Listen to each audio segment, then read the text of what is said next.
So let's roll some diceinanger. This is no, it's not Dragonlance. Bloody hell! This is Baldur's Gate: Descent into Avernus, session 25, titled "Into Avernus," which may or may not be misleading, but yeah, we'll see. Have we been there? Aren't we actually there currently?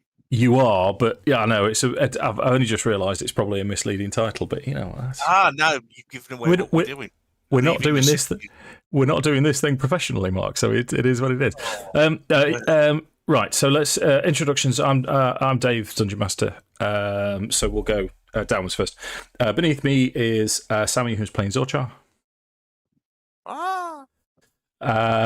Beneath Sammy is Josh, who's playing Kuraz. Hello. Word. Top right is Sam, who's playing Tinker. Beneath him is the wrong character. Yeah. Beneath him is Lewis, who's playing Mephiston.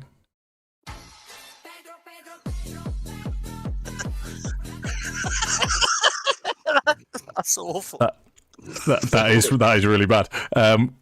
Does that mean we all need our own intro music? I should have got the cat that goes like that while it's.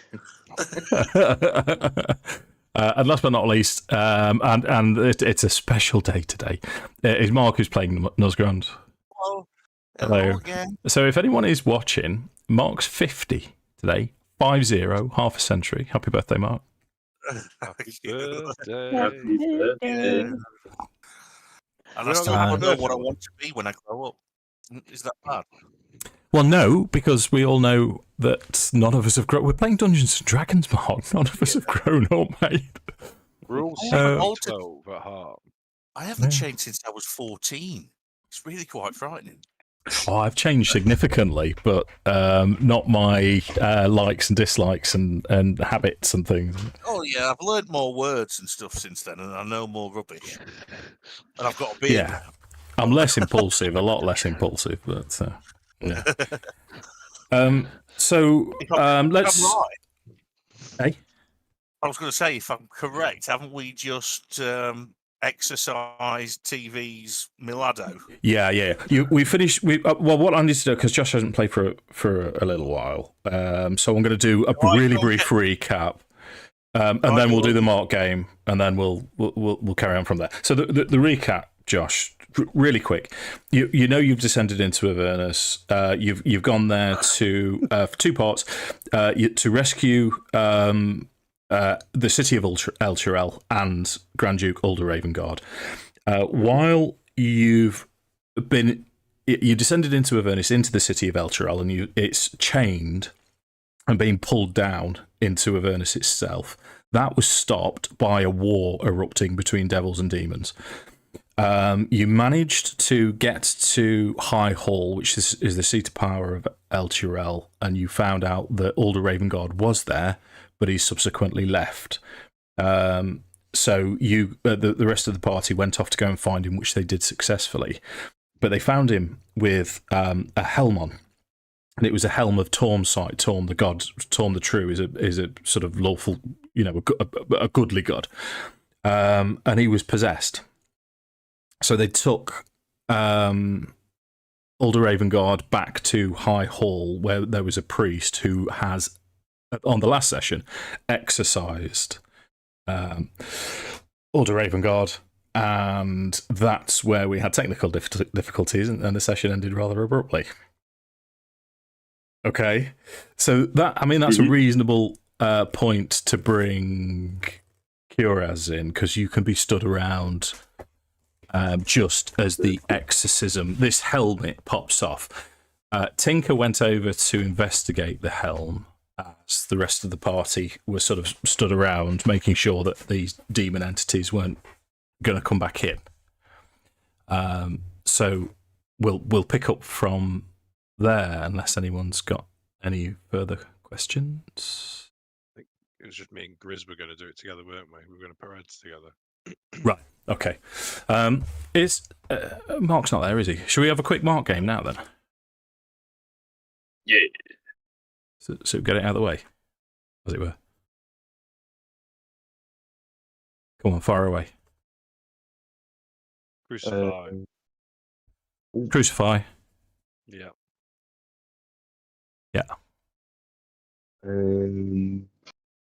Just good cake.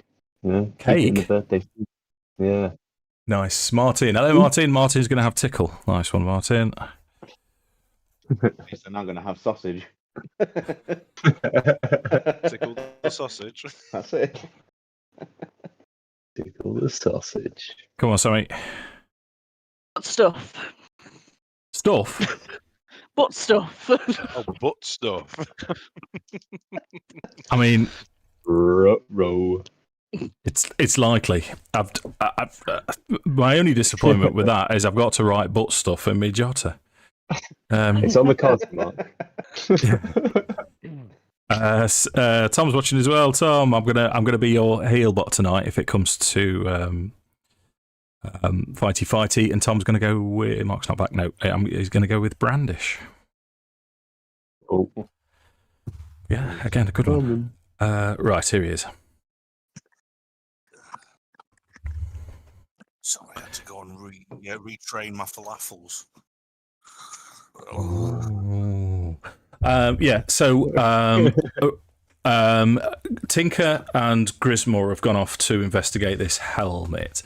Alder Ravengard is he's sort of kneeling on the floor, looking around, and he recognises you all, and the look of relief that passes over him.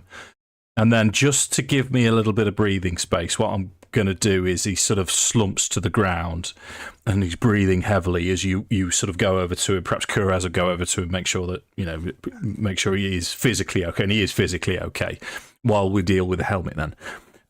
So it's for Tinker, who's reasonably well versed with the arcane, this is a divine item. This isn't necessarily anything to do with arcane magic, but you can roll a...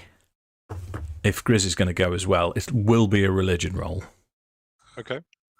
You could have history if you're better on history. I'm better on history. Yeah, go for it. Grismore done good. You've got there's a cat's bottom on the screen, Mark. Yeah, it's sat on my person. Why do cats always know where to point their butts?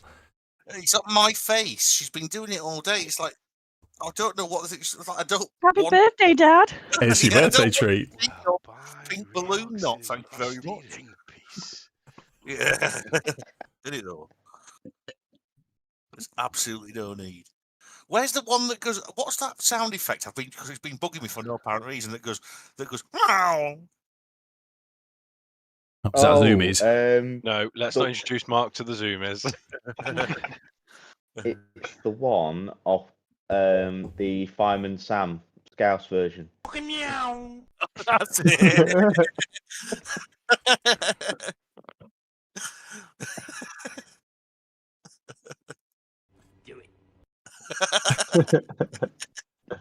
So with your combined roll, because Grismore rolled 25 as well, you know that this is, or at least was, a way of communing with Torm directly. So regardless of the plane of existence that you were on, if you donned this helm, you were allowed briefly to contact directly Mount Celestia, the realm of, amongst other things, Torm.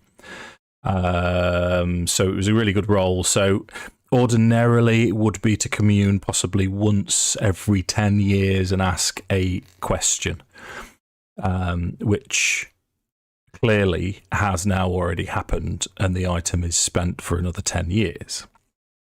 But it does have religious significance to the city of Elturel.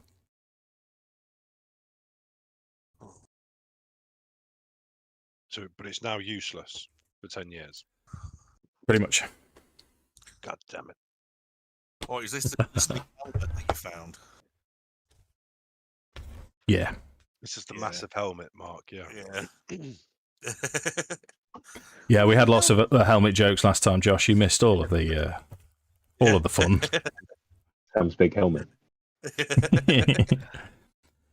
So the question is now, what do you want to do? You're still relatively safe in High Hall.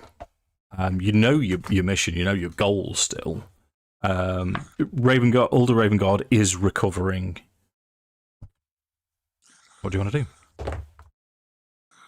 I think a rest is probably in order of description. Yeah, that'd be nice. Yeah, I wouldn't mind I'm comfortable that you're going to be safely able to take a long rest while you're doing what you're doing. So you can click your long rest, and then we can, as you're discussing what you want to do next, we'll incorporate that with having a sleep, having a rest, tending your wounds and weapons and things. Can I bake some sausage rolls? Give me a nature check. A nature check? No, Natural survival. Hey, happy birthday! I'm not getting the rolls up quick enough. There we go. Right, let me just refresh that. Yeah, so you can make. We've all got some sausage rolls. Yeah, well, I'm assuming they're going to have some pastry. You know, one of these people that's around us is going to have some pastry and some ground up meat, and I can say, "Give us that. I'll make some sausage rolls." well, what? Because I mean, natural 20 is a really good roll, Mark, as we know. So you can definitely have some sausage rolls. It would be flatbread. So it wouldn't be puff pastry. It's not crispy pastry, but it's flatbread wrapped around meat.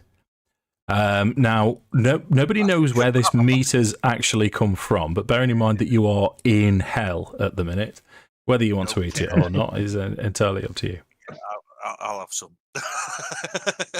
It looks to me like a kofti kebab, and so I'm getting involved. It could literally be the chamois kebab Diablo from Dwarf. It turns into a polymorph and tries to throttle me. You know what? With a natural 20, I'm gonna say that at some point, someone has managed to scrounge up some abyssal chicken. Abyssal chicken. Yeah. Oh, we needed some fruity butter, and we can get that on. Or is it? Oh, wait a minute! I might be telling you wrong. It might be infernal chicken. Beer and flour. That's all we need. We just need. If someone's got some flour and someone's got some beer, then we can batter the chicken. Oh. So, what do you want to do then? Well, after eating, we've got to. I mean, we've got Jeff back, haven't we? We've got to discover how we're going to get the city back. We haven't got a clue yet, have we? How we're going to get the city back where it's supposed to be. Yeah. I suppose the good thing is that the city stopped sinking into Avernus, but the problem is then how do we get it back up? Like, is it a matter of if we were just to somehow unchain the city, it would just fly back up to where it was originally, or is it Plummet. Yeah, or is it just going down? I don't ever want to plummet again. It's yeah. Don't enjoy plummeting.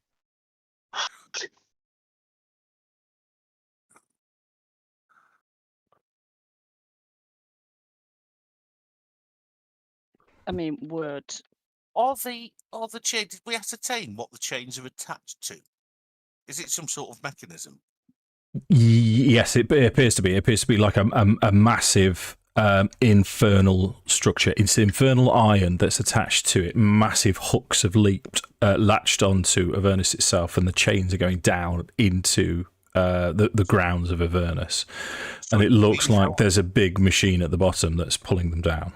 Pulling it down. So we need to get down there and Stop it. sort the machine out, don't we? How far is it down from where we are? Can we see the bottom? You can, yeah. If you recall, Mark, it's the Blood War, the literal Blood War, right at the bottom. So you've seen the ground of Avernus, and you know that most of the ground where you are is being assaulted by demons. Yeah. What were you going to say, Sammy? I was going to say, is it worth seeing once Jeff is feeling a bit more himself. See what he knows, what insights, if anything, he managed to get while he was here wearing the helm. See if it points us in a direction. Wonderful, Sammy. Yeah, so Jeff Ravengard. Sammy. So Jeff Ravengard, as you're discussing where to go next and what to do, he does look up and he'll say, I may be able to assist. I did manage to commune with Tom directly. Spoke to the divine presence, which, if that wasn't shocking enough, my communion was interrupted by the demonic force of Baphomet, the demon lord. I can't explain what I've been through over the past, well, I don't even know how long it was. But, however, I have discovered certain things. I can tell you that a sword, an angelic sword held by a warrior woman, was plunged into Avernus itself. I believe this sword was Zariel's herself while she was still an angel. Next to the sword and this image, and he turns now and points towards Lulu. Thank you, Mark. Yep. Lulu, the Hollyphant, and he'll say, "And you were there." To this, as Lulu's sort of buzzing around, this tiny golden flying elephant buzzes around, and Lulu sort of nods and looks to you and says, "Oh, I remember." Alder Ravengard continues the tale though, and he sort of goes into almost like a trance, as if he's reliving what he went through while he had the helm on. And he will tell you that this woman, this warrior woman, who he believes was a commander or a captain for Zariel, and she took Zariel's sword after she fell. A large demon, almost a barn-sized demon, was lumbering towards her and about to swallow her up as she plunged Zariel's sword into Avernus itself. Lulu produced this trumpet sound, and around the sword, it built its own defences. This sort of alabaster type structure was constructed all of a sudden around the sword. And Avernus reacted to this in a hostile way, and a massive infernal blister surrounded this celestial alabaster building, and then started to pull it down into the depths of Avernus itself. He can remember that. So I'll sort of interject between him and Lulu now. Lulu will pick up the story slightly and say that she can recall this now. And she recalls the woman's name as Yale. And she was a general in Zariel's army. And as Zariel fell, she passed the sword to her. So she was an angel, a genuine angel then? Zariel was an angel. Yeah. And Lulu was her mount. You'd already heard stories of these these mammoths, Hollyphants, that could go from this little flying gold thing into a proper, like World of Warcraft mammoth mount, ploughing into their enemies. But she will also say that as her delirium is clearing slightly, and she can remember as she was fleeing the site, she came across two bird-like creatures. These bird-like creatures... Thank you, Mark. These bird-like creatures were named Chukka and Clonk. They were two Kenkus. And she believes that they may be able to locate or help locate Azariel's sword. This is when Alder Ravengard comes back to the sword as he looks round to all of you, and he'll say, I was given this image by Tom, by a celestial being after I asked for assistance. It is my belief that the answer to El Chirel's problems is the Sword of Zariel. I'm not entirely sure what you're supposed to do with it. I'm not entirely sure where it is, but I believe you need to find the sword. Can you Sorry. describe the building? Sorry. Yeah, well, the building itself, it was a large alabaster, but this sort of white porcelain alabaster building came out of nowhere. The problem is that Avernus reacted by swallowing it up, so you're better off looking for this large blister on the landscape than you are looking for the sword. Unfortunately, Torm didn't gift me with any directions towards that is. Sorry, David. I think it's because I don't play this one that often. Zariel, what do we know happened to her? So Zariel, if you go into your map tools, Sorry. that's Zariel. Is the in fact I can do it for you. So that's Zariel. Okay. So she was many years ago. She was an angel. Mm-hmm. Her raison d'etre was to destroy demons. And you did find out a fair amount about her history, that she petitioned the higher powers that she could start her own campaign against demons specifically. And she rampaged and ravaged around many worlds fighting demons. She did, at one point, descend from the heavens to defend El Chirel from a demonic invasion. After that, she decided to... That's the frogs kicking off. Good God, what have you fed them, Josh? I haven't fed anything. I haven't fed anything recently. So, mine are asleep. That sounds like a really Bloody big hell. frog. It's Sound two, like a it's two of massive... them. It's like the problem is one starts going and the other one then kicks off like right back at her. Is it season? Is it frog season? It's frog in season. I don't know. The last couple of days have just been really active. Like usually they'll wake up, have a little walk around, then just vibe. But like last night they were all here, there, and everywhere. They wouldn't settle. And then I guess tonight's probably going to be the same by the sounds of it. Might be spawning. Frog in season. Yeah. So Zariel as an angel defended El Chirel, and then she. You've met Hell Riders, and she put a force together in the city of El Chirel, who was sort of the knights of El Chirel. And she managed to convince the leaders of El Chirel to send her and her Hell Rider forces into Avernus so that she could fight. Which she did. She went and to the front line of the Blood War, specifically because we know the difference between Hell and the Abyss. But she went into the Blood War to fight demons, and she was defeated. As she was defeated, she was offered a bargain by Asmodeus, who is basically the devil god.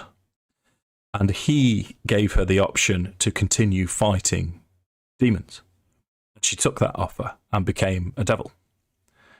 Right. So she is currently the Grand Duchess. She is the Archduchess of Avernus. So this is her lair.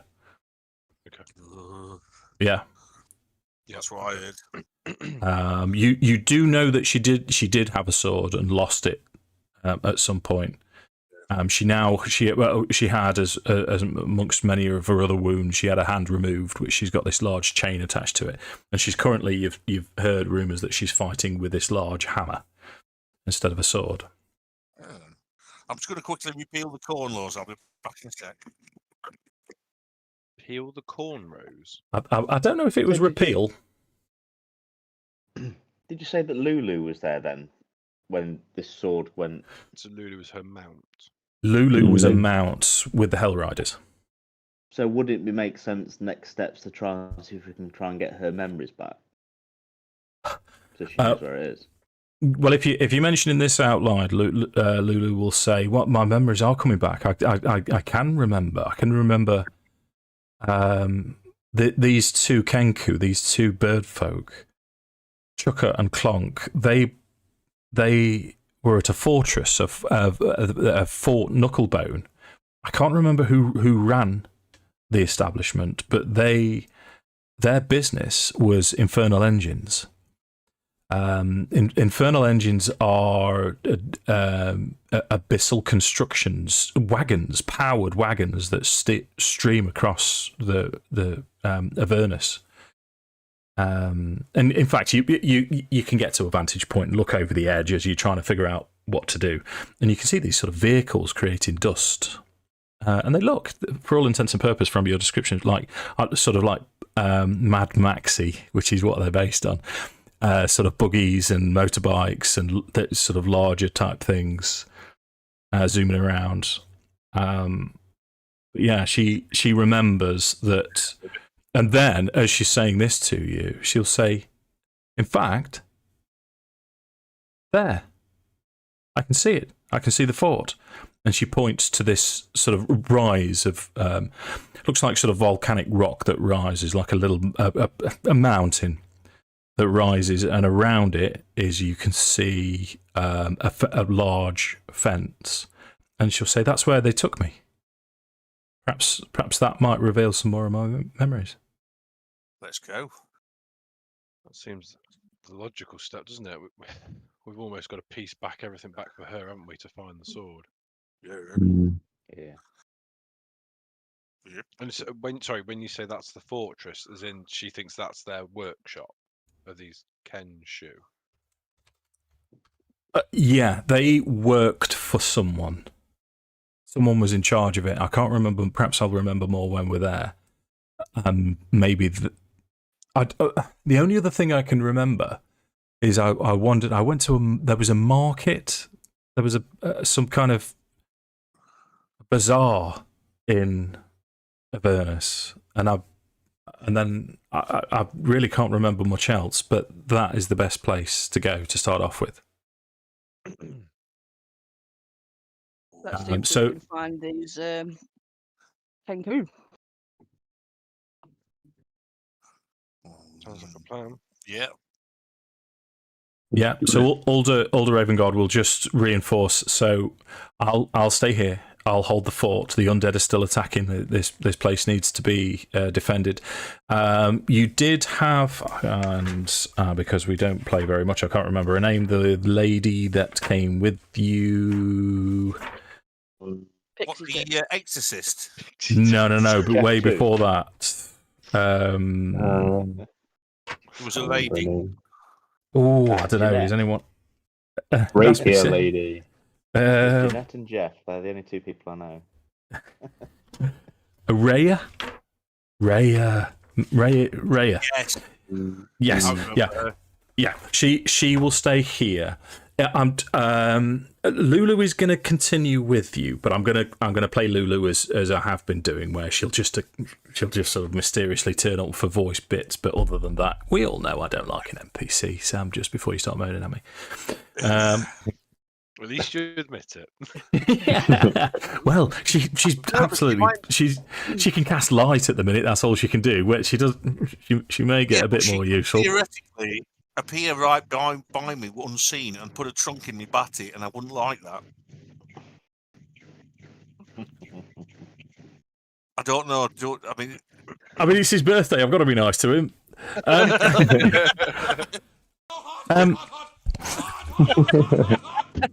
Pass it back. What I will say at this point, as you're discussing this, from as you're looking over the edge, you sort of hear Nuzgrond hears in your ear. You hear, "Master, I have returned," and you feel this sort of slight pressure on your shoulder. And it's Perry, as you called him, the imp. He's currently invisible, but you all hear it. But he as he fastens onto you and holds, good master, yes, master. So I've upgraded your character sheet with the 2024 imp rules, Mark. So he is now yours to. So if you wanted to add him to your initiative at any point during combat, if he dies in Avernus, he's dead. Yeah. If he doesn't die in Avernus, or sorry, in the Nine Hells, if ever you get out, then you can potentially resummon him if you figure out a way to do it. But he's kind of your little happy birthday pet, Mark. No. Yeah. I'll tell you to just stay invisible and stay safe for now. Yeah.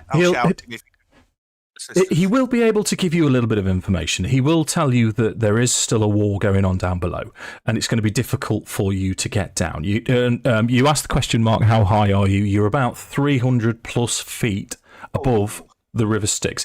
So if you imagine right underneath El Chirel, as it's suspended, is the River Styx, and then to either side on the banks are these infernal chains. So it looks like the chains were trying to pull the city into the River Styx itself. I may. Is that to remove everyone's memories, maybe? I was going to say, what would happen if we ended up in the River Styx? Oh, I don't know if if my character would know that. It probably wouldn't. In fact, I don't even know if that's the case in D&D. To be honest, it's in Greek mythology. It is, mate. Not only that, you've got an expert in Mephiston on the River Styx. He does know who would have been able to tell you. Let me give you this picture. If it loads, I've got